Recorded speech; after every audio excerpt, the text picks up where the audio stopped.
Chapter 5, A Secret Closet. This is super, said Michelle. We discovered a secret room. You mean a secret closet, said Nick, moving his flashlight around. It's very small. There were 2 big maps and some newspaper articles on the walls and a diary on an old chair. This is cool, said Bill. I don't think the police knew about this place. And it's probably full of clues, said Nick. The maps on the wall show the Bermuda Triangle, the sea between Miami, Puerto Rico, and Bermuda. There were red pen marks on the maps. Mr. O'Nell was probably trying to find a particular spot in the Bermuda Triangle, said Nick. Listen to this headline from the Miami Times, said Michelle. Ship with precious cargo disappears in the Bermuda Triangle. Let's see, said Bill, holding up his flashlight. The 3 of them started reading the newspaper article on the wall. A small ship, the Pelican, disappeared in the Bermuda Triangle last week. It was transporting ancient Roman and Greek artifacts bought in Europe by an important American museum. The artifacts are worth millions of dollars, and they are now probably sitting on the bottom of the Atlantic Ocean. I think I understand, said Bill. Mr. O'Nell was probably looking for the ship in the Bermuda Triangle. That's why these 2 maps are marked in the same place. And that's why he went out in his boat with his diving equipment every weekend, added Michelle. But why was he looking for them? asked Nick. That's a good question, said Bill. I'm sure a lot of dishonest art dealers want to find those artifacts and sell them on the black market. It's a big business. They're worth millions of dollars. But Mr. O'Nell wasn't dishonest. I'm sure he was looking for them for another reason. Michelle started looking through the diary on the chair. Hey, look, she said. On June 7th, Mr. O'Nell wrote this note in his diary. Call Professor Ortega at Florida Historical Museum. That's the day before he disappeared. She paused for a moment and said, Perhaps Mr. O'Nell was working for the Florida Historical Museum, and that's why he was looking for the ship. That's a good explanation. He was an expert scuba diver, said Bill. Is there anything else in that diary? Michelle looked through the pages. On May 31st, he wrote, Blackbeard still following me at sea. Who's Blackbeard? Well, he was a pirate centuries ago.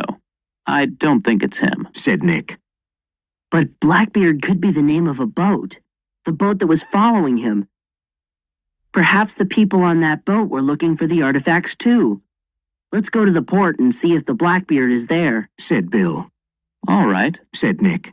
But let's go now, it's late. And it's getting very hot in this closet, said Michelle. Suddenly, there was a loud noise upstairs. What's that? cried Michelle. We're not alone here, said Nick. Someone or something is in the house. They stood still for a minute. Well, Michelle, whispered Nick. You're the ghost expert. Whose ghost is upstairs? Oh, stop it, whispered Michelle, who wanted to get out of there. They got out of the secret closet and quickly pushed the wardrobe against the wall.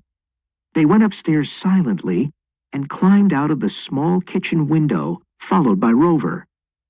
When they were outside the house, they heard another loud noise and ran away.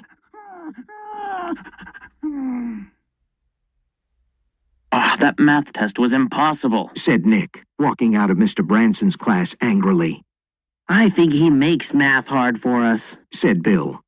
I couldn't finish the last 2 problems. Me neither, said Nick.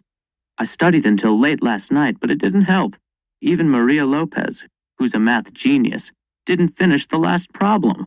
Hey, let's think about the big game against South Miami High tonight, said Bill. They're a strong team. And so are we, said Nick. That evening, the Montego High gym was crowded and noisy. The colors of the 2 schools were everywhere. Orange and purple for Montego, and black and red for South Miami. It was an important basketball game, and the local TV station was there to film it. Michelle sat with Juanita and Susan. Mike Anderson and his friends from the football team were sitting behind them, and this made Michelle nervous. I'm happy I wore my new sweater with the school colors, She thought. I hope Mike notices it. It was an exciting game, and everyone was cheering for their team. Montego High finally won and entered the Florida finals. Someone touched Michelle's shoulder. She turned around and saw Mike.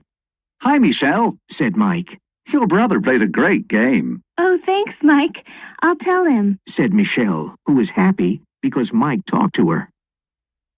On the way home after the game, Bill, Michelle, and their friends walked by the wax museum. They saw Rover sitting at the entrance. He was whimpering. I wonder what Rover's doing in front of the museum at this time, Asked Michelle. There's something about the place that attracts him. Said Bill. But what? Remember the day when he tried to come into the museum with our class?